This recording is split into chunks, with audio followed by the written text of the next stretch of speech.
BJP के सांसद मनोज तिवारी इस वक्त हमारे साथ मौजूद हैं। मनोज जी, आपने एक पत्र लिखा था अगस्त में उपराज्यपाल को छठ के को ताल्लुक़ रखते हुए कि इसे लेकर जो पाबंदियां लगाई गई हैं उन्हें हटाया जाए, घाटों की सफाई कराई जाए। अब एलजी के तरफ से जो आदेश आया है, दिल्ली सरकार को उन्होंने निर्देश किया है, इसे किस तरीके से देखते हैं? मैं बहुत धन्यवाद करना चाहता हूँ। ये दिल्ली में रहने वाले लाखों छठ व्रतियों के आस्था की जीत है। पिछले साल अरविंद केजरीवाल जी की सरकार ने छठ को बैन कर दिया था। जब एक बड़ा प्रदर्शन हुआ तो इन्होंने यमुना जी के अलावे छठ करने को परमिशन दे दिया। यमुना घाट पे फिर भी बैन था, जबकि यमुना जी का किनारा छठ के लिए सर्वथा उपयुक्त किनारा है और इसी बहाने यमुना जी की सफाई होती है। क्योंकि मैं टोटल टीवी के मार्फत सबको बताऊं कि जो भी छठ करती है बहन, बेटी, भाभी, चाची, उसके घर का 2-3 आदमी या लोगों को लगा करके पहले घाट की सफाई करते हैं, गोबर से लीपते हैं, वहाँ बैठने लायक बनाते हैं। पानी में अगर जलकुंभी हो, पानी में अगर गंदगी हो तो छन्ना से छानते हैं और तब जाके उसकी बहन या बेटी या कोई भी घर की औरत छठ करती है। आप इस स्वच्छता कार्यक्रम को आपने बैन कर दिया तो यमुना जी के गंदक होने का और भी खतरा बढ़ गया।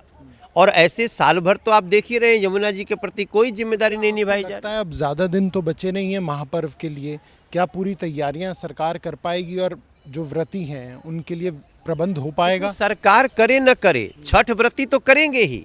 हम बिना साफ किए तो पूजा कर ही नहीं सकते। यही तो हमने इसमें लिखा था चिट्ठी में, जो हमने 2022 के 29 अगस्त को लिखा है कि मैं माननीय एलजी महोदय, मैं आपका ध्यान दिल्ली सरकार द्वारा विगत वर्ष छठ पूजा पर लगाई गई बैन के ऊपर लेना चाहता हूँ। महापर्व छठ स्वच्छता का प्रतीक है और घाटों पर पूजा करने से पहले छठ व्रतधारी स्वयं यमुना के तटों की सफाई करते हैं। तो इसको आपको यमुना जी का स्वच्छता अभियान भी मानना चाहिए। इस महापर्व आस्था को, ये प्रकृति का त्यौहार ऐसे नहीं कहा जाता इसमें, इसीलिए और उसमें गंगा जल डालते हैं। तो ऐसी स्थिति में लोगों ने, माननीय एलजी महोदय ने इस बात को समझ ली है, माननीय एनजीटी ने भी समझा। अरविंद केजरीवाल अभी भी बैन करना चाहते थे, जब देखे कि लगता है ये चिट्ठियों का असर हो गया। जो बीजेपी ने बहुत बड़ा प्रदर्शन किया था पिछली बार, कॉल किया था, तो अब ये हो गया है कि ये पूजा होगी।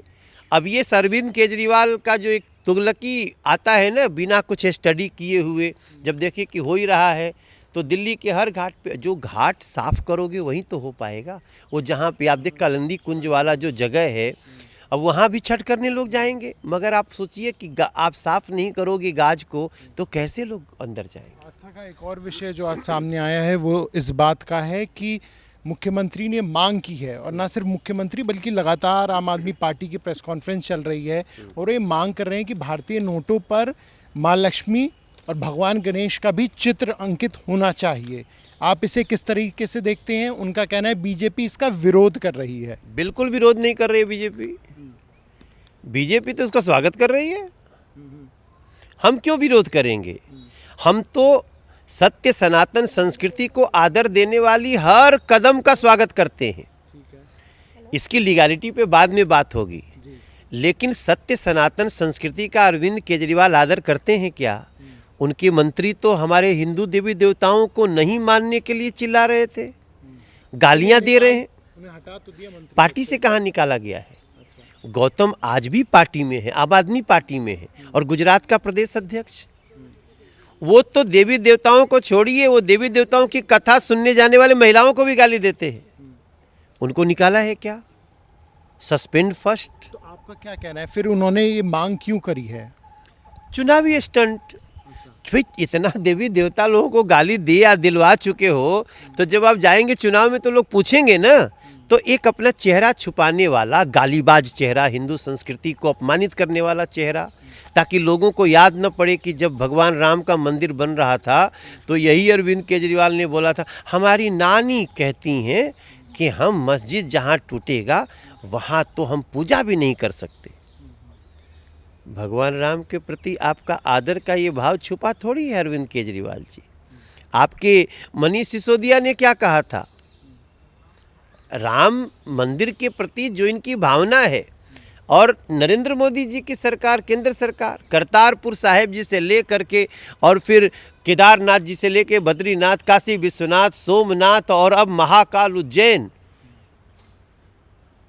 मेरा कहने का मतलब है कि आपके चेहरे पे इतने दाग लग चुके हैं कि आप एक चिट्ठी से उसको छुपाना चाहते हैं, छुप नहीं सकता। चलिए, हमसे बात करने की शुक्रिया। बीजेपी सांसद मनोज तिवारी, जिन्होंने यहाँ पर सीधे तौर पर दिल्ली के मुख्यमंत्री अरविंद केजरीवाल पर हमला बोला है। कैमरा पर्सन पवन के साथ प्रणय शर्मा, टोटल न्यूज़ दिल्ली।